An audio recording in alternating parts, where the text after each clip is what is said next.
And today in our studio we have Imam Babali, and our topic of discussion is on female genital mutilation after we've seen that the National Assembly has voted to uphold the ban on female genital mutilation, and today we've come to seek his reaction on such issues and to clear some accusations that are ongoing. That is, I appreciate the efforts and I welcome the result, but this is what I was expecting for also.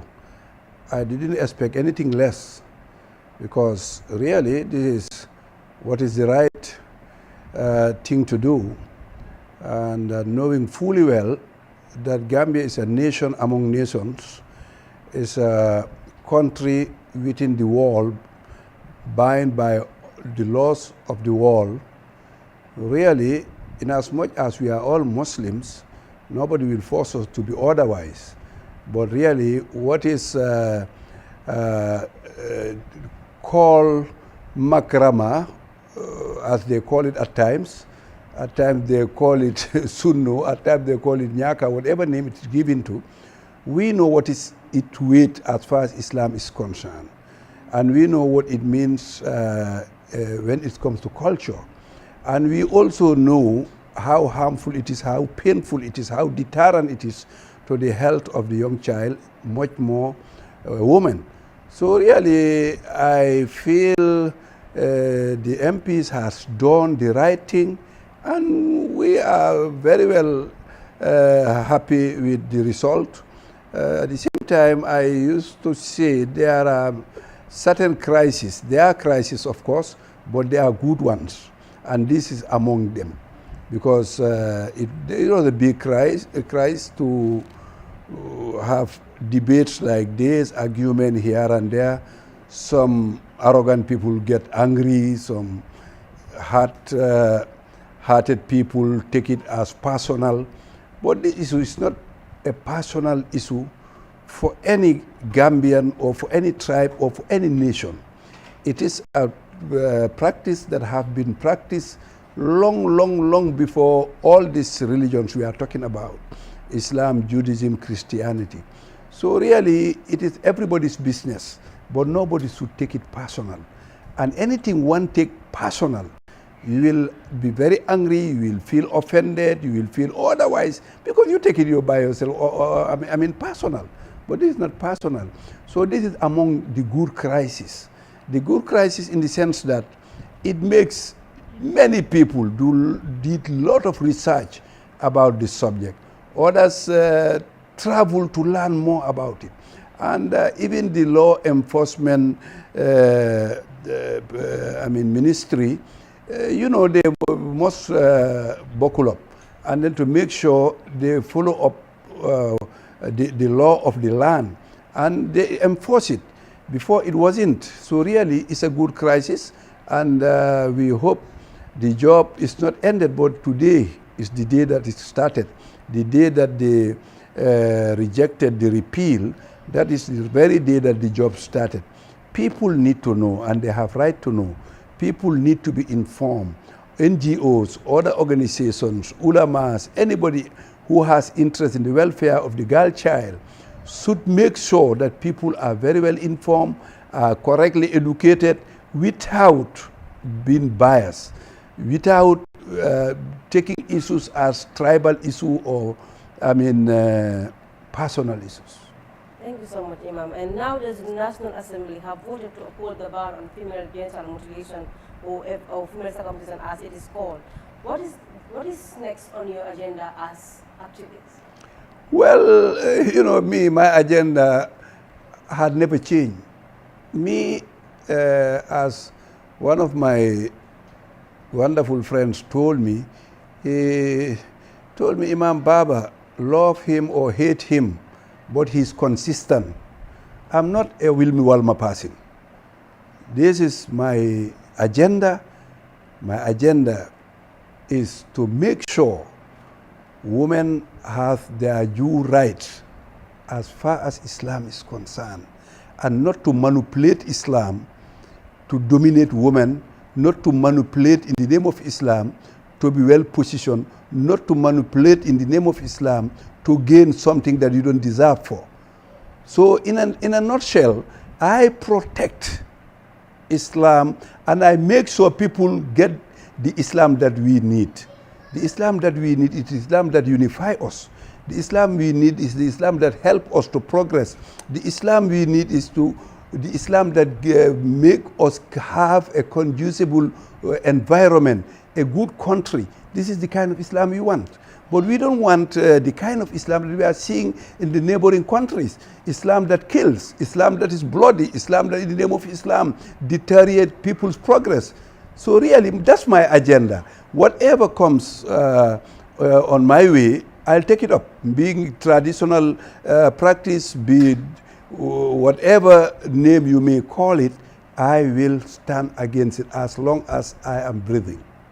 Okay, Imam, and what mechanisms are you putting in place either to enforce the law now that the National Assembly has done their part to vote that this law is going to start?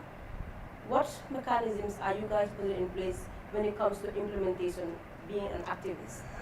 Well, as much as I know, I'm a founder member of GAMCO TRAP because I don't work single-handedly. That's not my nature. I'm a sociable person.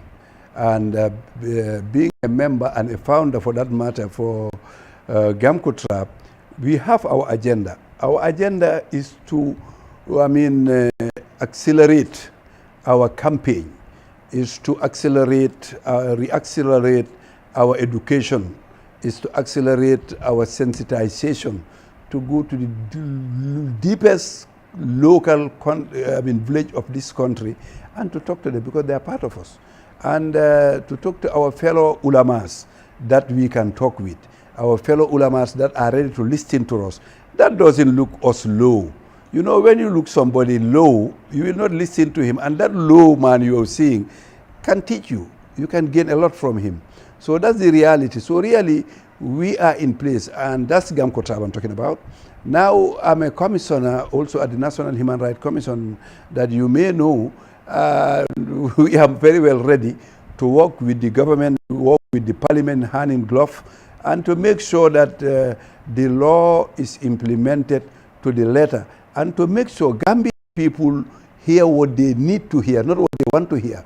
Because the traditional people, what they want to hear is to develop and to go beyond level for in the name of tradition, killing someone, looking others as indecent people, as they call it. If you are not circumcised as a woman, you are dirty, you are not clean. If you go to my Fulani tribe, some of them are saying even if a woman who is not circumcised cook for you, you should not eat it.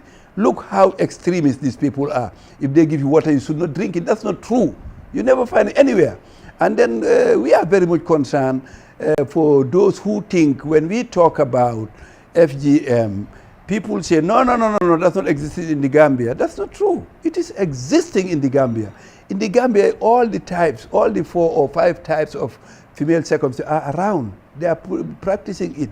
You know what I mean? So really, to say it is not in the country will not be very generous. I think one can say, I don't know, or I'm not aware, or I had never seen. But it's not. That's not true. People are even dying as a result of female genital mutilation.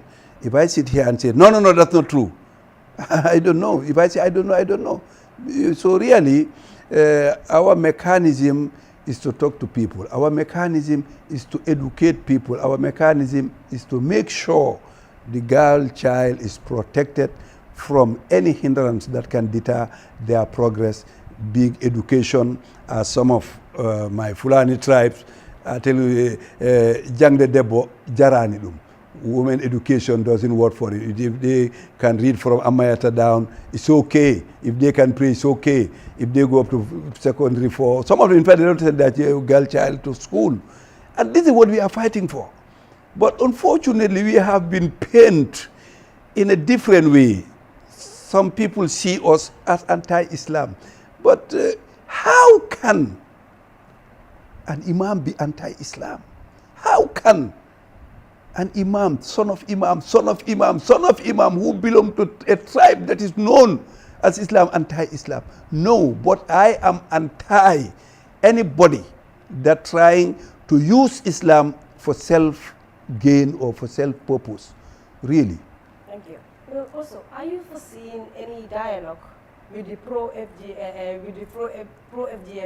activists? Are you foreseeing to have a dialogue with them, a kind of a way of sensitizing them to know that really female genital mutilation, as it is voted for, that the law that no one should practice this thing, you're going to sensitize them to make sure that they agree or to come forward with people? Are you foreseeing any dialogue at all? That's what we are yearning for.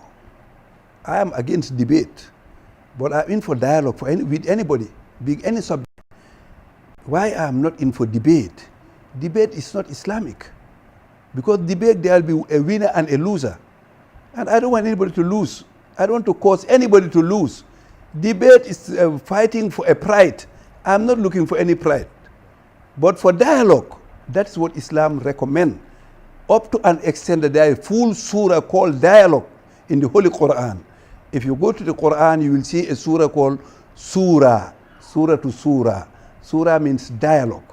And then dialogue was recommended by all prophets from the Almighty Allah. Wa amruhum surah bainahum. All their dealings is a dialogue between them. Their dialogue with their wives, their dialogue with their colleagues, their dialogue with their nations. Imam should dialogue with his congregation. So we are yearning for that 100%. But unfortunately, we are not welcomed by some of them. Some of them are very much welcoming. They open their doors, and we have been having dialogue with them. And some of them has turned around to either to join us for the campaign or at least to be quiet. Either one.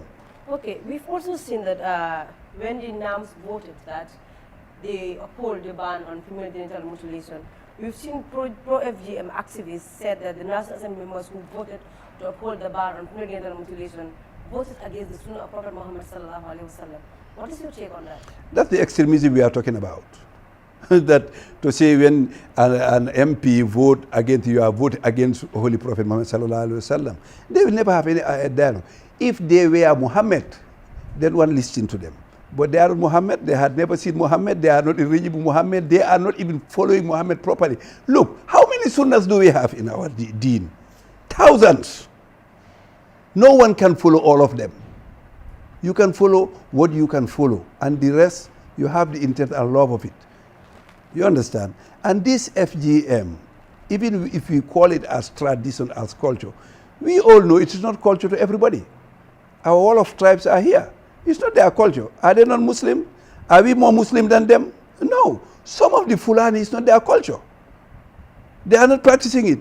Are we calling them non-Muslims or they are anti-Islam? No. They are Muslims like us. You go to the Jolas, some of the Jolas doesn't practice it.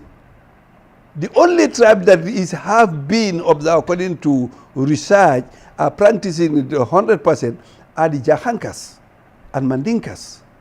But the rest, all the tribes, some are doing it, some are not doing it. And they are still Islam. Female gentlemen is not a yardstick to Islam. If you are today coming to convert as a Muslim, to become a Muslim, you will not ask, you will not be asked, did you circumcise or not? Even a male will not be asked, are you circumcised or not? No, no, no. That's not part of the question you are going to be asked. So really, it's not part of it. Okay. We've also seen that when the NAMs voted too, we see the reaction, when the actions are shot outside, you will see the women who are pro-FGM were like, let them expand the space of my central prison. Because as for them, as far as they are concerned, they're still going to practice this law. So how are you going to collaborate with law enforcement against this to make sure that women who are still going to practice this are being sentenced or they are being punished for the act? I don't teach them their job. I wouldn't tell them their responsibilities. They are law enforcement people. They know their job, and I hope they'll do their job right. If somebody is ridiculing the laws of the land and choose to stay in mile 2, he's welcome. There's no problem. Mile 2 will never be filled up. Even if you double up the number there, they'll manage to be there, but they'll never be filled up. Okay. And we've also seen that during your engagement before this law will be upheld. We've seen that during your engagement, you have interacted with lots of women who claimed to have to be victims of FGM. So now that you have this engagement with them, talk with them, have a dialogue with them, and you sensitize them, they understood these things, but still they have maybe mentally they feel it, psychologically. So what support do you have in place to help these people to make sure that they cope the psychological part of it and the mental part of it for them to belong? Well, actually, in our Gamco trap, we have referrals. We have psychiatrists in this country. We have psychologists that we always advise them to go and sit with them, and then they read their situation and see how best they can help them. Though there are not many in this country, it's a good profession, it's as important as medical doctors are. But in this country, since we see ourselves as a non-advanced country, we don't promote psychiatrist job, but it's very important. We, at our office in Gamco Trap, we have referred some we try in our own way. Because, you know, counseling is very religious. Islam advises counseling, and that's part of my profession.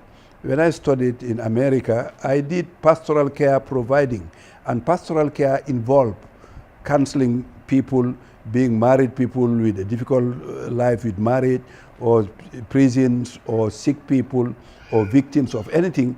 We have the means and the talents to counsel them. Okay. And we've also seen that when the imams, especially Imam Fatu and the people, when they left the National Assembly chambers and they came outside, you would see them coming, and then they were laying calls on the anti-FGM activists. I could remember them saying that may they be punished like Abu Lahab amongst other people. How do you see this?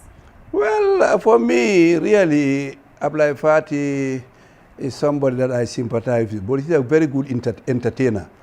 He always entertains us, because if somebody sitting down there said, may he be like Abu Lahab, Abu Talib, you will know, you can measure how strong faith is. Because for me, I pray for those who I feel they are in this different opinion with me, for Allah to give them right guidance, but not to curse them.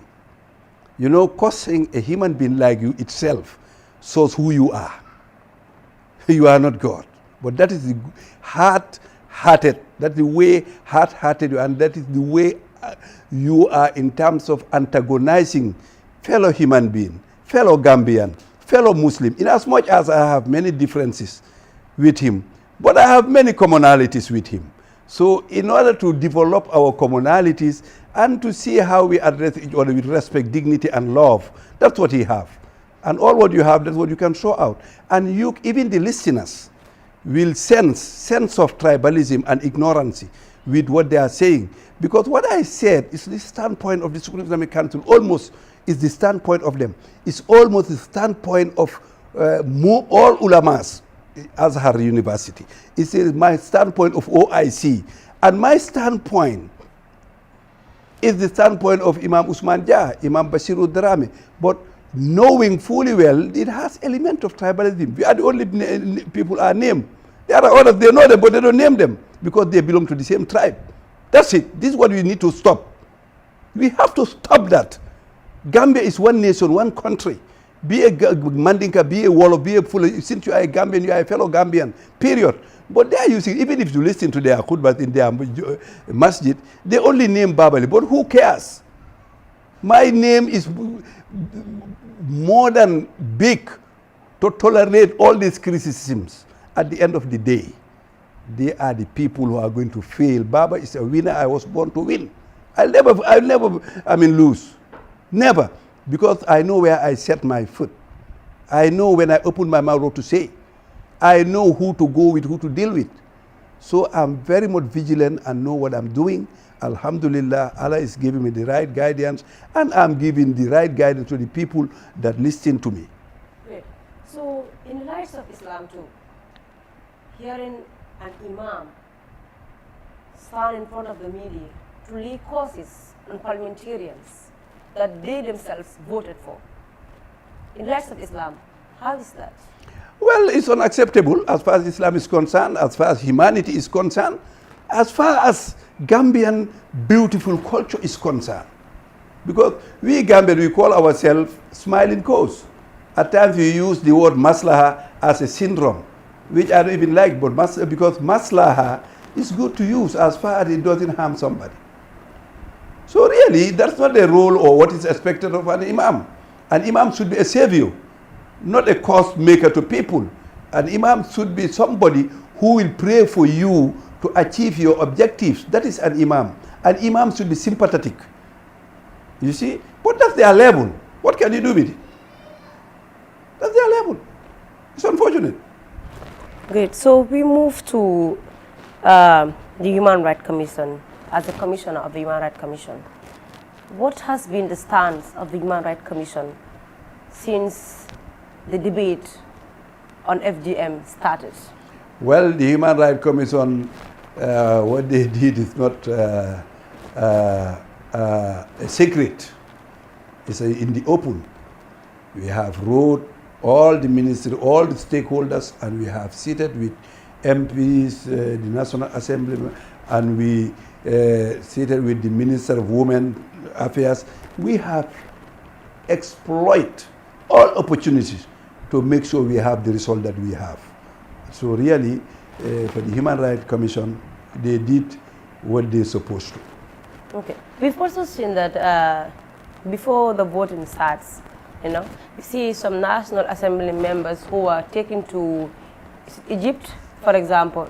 So later on, there were accusations from the pro-FGM activists that these people are paid to go to these places. They are paid to come and vote against the ban on FGM. So, you know, it's high time for those who are using those jargons to realize that Gambians are well informed. Gambian knows. Those who are paid, they are paid for their per diems that cover their travelings. If you go to a workshop, you are invited as a resource person. You are paid as a resource person. But no one is paid to change his opinion. That is ridiculous even to say. It's just like to say, yes, the Imam is leading prayers, he's preaching because he's paid to say it. That's ridiculous. And that means you have a very low mind. Your capacity of thinking are low. You cannot buy somebody's idea. You cannot buy somebody's, support. No. Those who went, they were paid their per diem to cover their travel. Just like you. If Fatu Network today want to send you for a mission, you go to UK or US for a meeting, they cover your hotels. They cover your food, they pay your per diem. That's it. So for them, they are just, they don't have excess, they don't have anything to say, so they're fabricating. Okay. And we've also had them, at some point, they said they're not pro-FGM activists, are accusing that President Adama Barrow, during the State of the Nation address, where President Adama Barrow laid his commitment that he is going to make sure that the ban on FGM is not uplifted. Now they're accusing that instead of parliamentarians, it is the president who is working with these National Assembly members to make sure that they vote against this. Well, that is what President Barrow should do. You see, that's what I'm saying. They think Gambia is an isolated, it's an island in the world. They forgot President Barrow is the chairman of the OIC. And the OIC, they ban it. So how do you expect a president of the OIC to sit down and watch? In fact, President Barrow doesn't take my advice. If he took my advice, the day one, he will ask this Imam to respect the law of the land. And if President Barrow make that statement earlier, that the law of the land is no-go area for everybody, we must respect it. The debate will not reach this level. But President Barrow is somebody that believes this democratic, freedom of speech, freedom of the journalists, let them argue, freedom of expression. He believes it. That's why he allowed them to do so. If it was Yaya Jamus Jammeh, he will never tolerate that. Nobody should be given the right to, get into the law and try to be otherwise with it. You understand what I mean? So they could have killed the baby, at the birth level. But unfortunately, they let it grow. It created a lot of tensions. It created a lot of research, a lot of studies. Somehow it's good, but it's painful. Okay, we've also had a lot of Gambians, on the internet, where we have a lot of pending issues in this country, such as cost of living, amongst other stuff. Instead of our parliamentarians engaging themselves on debating on such issues, they tend to focus on this FGM that they felt like should be a choice that people who want to practice it should do, and those who don't want to practice it, let them live it like it was before 2015. So, what is your it's very unfortunate. Most of the parliamentarians, I have it with them. They are my friends. But really, to tell you the truth, we must change the dynamic of politics in our country. Because politics in this country have been labeled as a field of, evil thing or something that is a game of lies. If you want to join politics, politics kay fen rek, politics kay du diga, politics nangam. That's why many good people with character, people with knowledge, people with credibility will never join politics because it has been painted black already. So really, if we have the kind of parliamentarian that we deserve, who have the stuff, who have the know-how, will put the priority area to its right place. Because really, this subject should not be priority area. It should not be priority area even for an imam. It should not be priority area for an MP. It should not be a priority area even for a journalist. It's just because of our backwardness and trying to struggle to come back to the ring or to be known or to people to see that we are shouting in parliament, hitting tables, and for nothing absolutely. If we are to debate, let us talk about our economy. That's what's important. Our corruption. Our land is occupied by non-Gambians all over. It become a time very soon, Gambians will not even have where to farm. So really we have a lot of things to argue, to discuss, rather than this issue. But unfortunately, what can you do about it? It's the way it is. Because the MP that came up with this, I don't know, they call it a personal member bill. Yeah. Just look at him. This stuff, the knowledge, the know-how. Because these are the people who ban it. These are the right hand of Yahya Jammeh. These are the people of the non-alliance. You understand what I mean? So these are the people that contradict him. You will see the inconsistency in them. This is the way things are. And we should be consistent. You cannot be right hand via German non-alliance party, MP representing APRC non-alliance, and then kicking against your own laws that you put in place. It's inconsistent. Actually, it's shameful. It's unfortunate. Yeah, on that issue, you will hear people say times are different. That those days, people do not have the courage to come up and speak because you're afraid that when you speak, you will see yourself behind bars because of the era of dictatorship. And now that we are in a democratic society, the democratic country, so now they have all the right to come out and then speak on issues that are affecting them. What do you see? That's why they need to give respect and honor to those who were speaking when speaking was difficult. That's we are. We are the people who are speaking when speaking was difficult. We are the people who say no when no was a crime. We are the people who said the truth even if it cost our life. So that means for them they are just psychopaths, they are praise singers. That's what it means. Said by themselves. And they should give respect and due dignity and respect that the present president deserves. Because he's the one who created this atmosphere. And if he wish, he could have been like Yahya Jammeh or worse than Yahya Jammeh. Because they have the same powers, if not more. but they should not abuse it.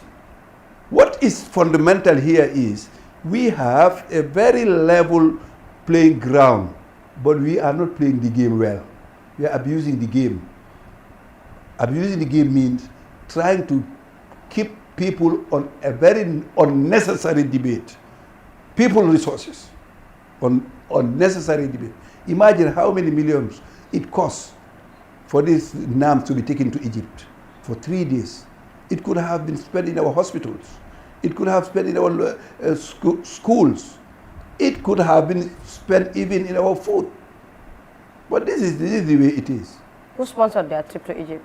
Well, no matter whoever sponsored it, I had that. You had it too. You just want to perform as a journalist. You know it better than I do, really.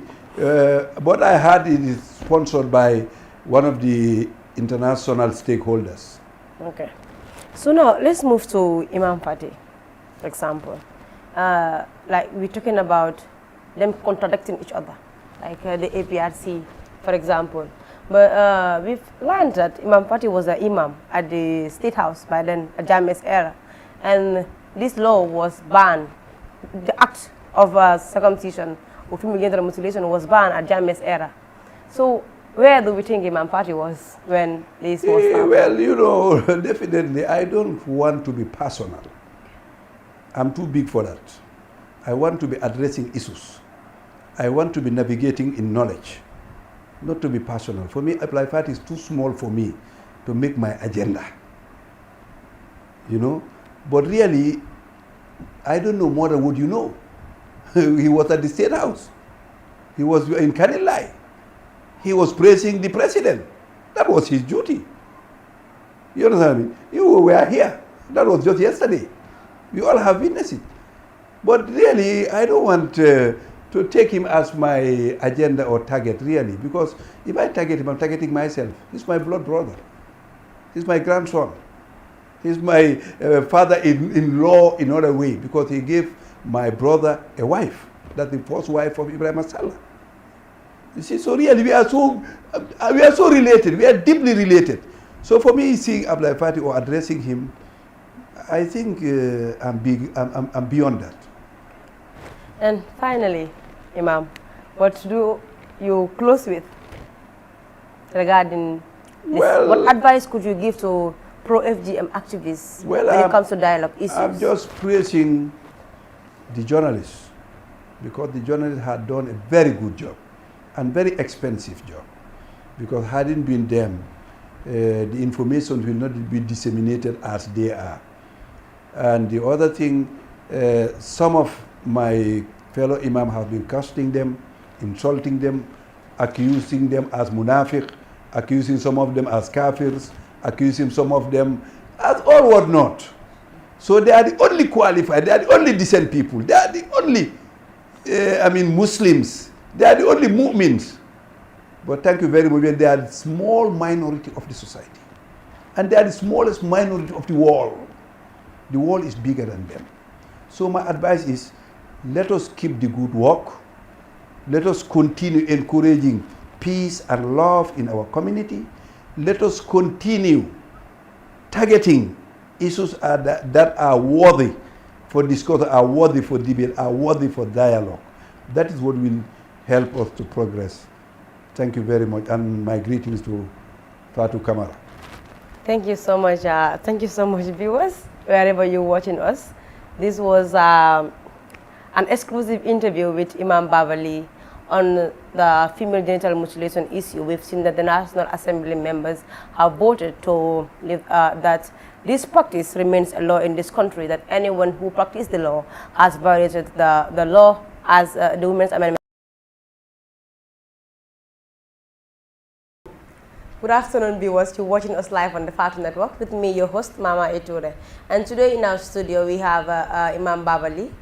And our topic of discussion is on female genital mutilation, after we've seen that the National Assembly has voted to uphold the ban on female genital mutilation. And today we've